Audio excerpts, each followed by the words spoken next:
Hey guys, welcome back to my channel, and for today we're gonna do a swatch and a review, at the same time a short eyeshadow tutorial kung paano ko ginawa tong look ko ngayon. And ang gagamitin natin is the CLIO Pro Eye Palette. Meron siyang 10 shades. We have the Delight, Winsome, Pink Sparkling, Bubble Smoothie, Nutty Cherry, Ice Wine, Soft Raisin, Raspberry Puree, Brown Berry, and Plum Nut.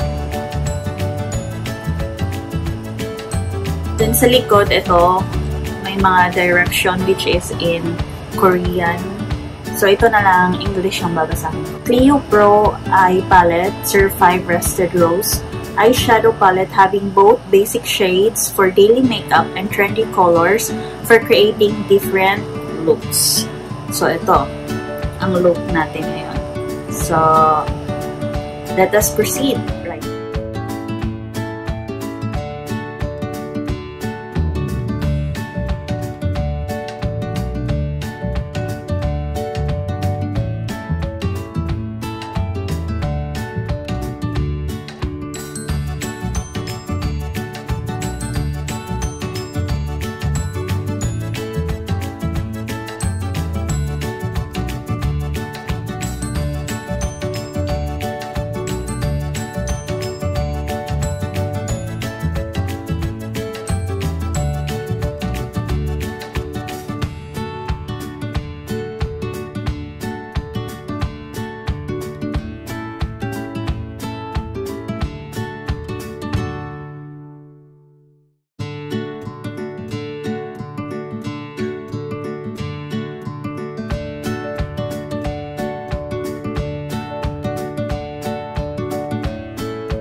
So that was my CLIO Pro Eye Palette in the shade Rusted Rose review. And if you like my video, please don't forget to like and subscribe to my channel. And kung may mga request kayo, please write down in the comment section below. So that's all. See you next time. Bye!